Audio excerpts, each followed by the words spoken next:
बिस्मिल्लाहिर्रहमानिर्रहीम। अस्सलाम वालेकुम नाज़रीन, आप देख रहे हैं मेरा व्लॉग।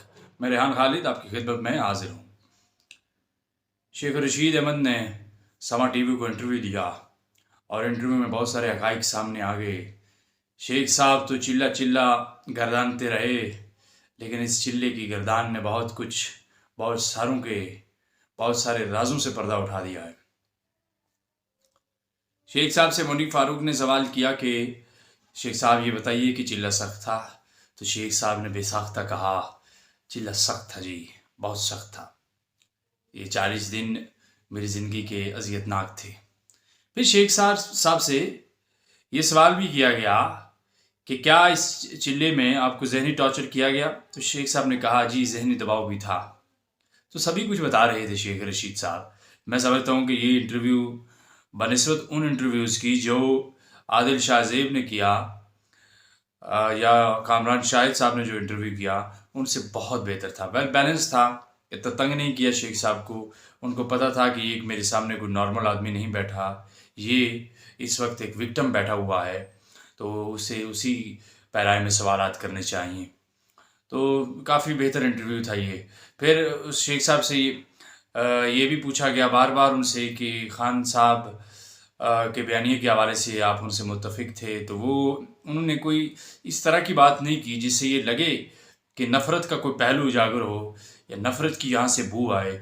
उन्होंने इतना ही कहा कि जी मैं इस बयानिए के साथ तो नहीं था। हालांकि शेख साहब तो उस वक्त तो बहुत सारी बातें कर रहे थे काफ़ी। शेख साहब का ट्विटर बिल्कुल जो है वो फाल था, उनका जो अकाउंट था फेसबुक का पेज था वो फाल था, तो वो उस वक्त वीडियोस भी पुरानी अपलोड कर रहे थे अपने जलसों की। फिर अपने ट्विटर पर लिख भी रहे थे कुछ, उनका ट्विटर चल रहा था और ये सिलसिला तो जारी था। तो शेख साहब ने लेकिन फिर भी बहुत मोहतात अंदाज में उन्होंने इसको कंडेम किया, लेकिन उन्होंने अलल ऐलान, जिस तरह इमरान खान को क्रिटिसिज्म का सामना करना पड़ा फ़ारूक हबीब की जानिब से, उस तरह नहीं हुआ। जो सदाकत अब्बासी और फ़ारूक हबीब ने जो किया वो तो बिल्कुल ही उलट था।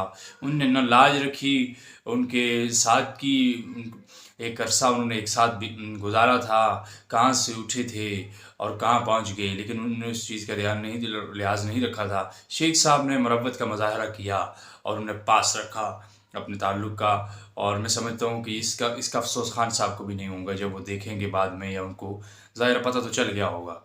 तो मेरे ख्याल से ये इंटरव्यू भी ठीक था और शेख साहब ने बताया कि तजर्बा क्या चीज़ होती है।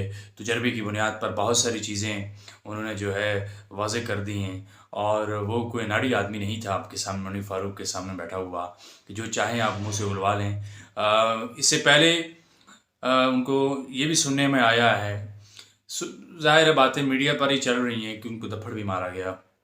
यस, आप ठीक सुन रहे हैं, उनको दफड़ मारा गया और उनसे जो सिविल कपड़ों में जो मलबूस थे जो लोग, एजेंसीज़ के लोग थे, और उन्होंने शेख साहब के साथ जो है जिस्मानी तशद्दुद भी किया वाज़े प्रोग्राम से पहले, और फिर उनको प्रोग्राम में बिठाया गया।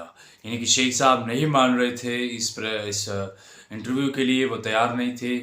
वो कह रहे थे कि मैं ये इंटरव्यू नहीं दूंगा, तो फिर भी ज़बरदस्ती उनको बिठाया गया। ये जो चलन है ये ठीक नहीं है। आप जानते हैं कि किस कीमा पर ये गलतगरी हो रही है। ये जिस कीमा पर हो रहा है आप भी अब जान चुके होंगे यकीनन, और अगर नहीं जानते तो आपको जान लेना चाहिए मेरे ख्याल से, क्योंकि अब पाकिस्तान की सलामती और बका का मसला है और हमें इस वक्त आवाम को बशऊर हो जाना चाहिए था, लेकिन आवाम अभी तक उसी की उस तरह पड़े हुए हैं।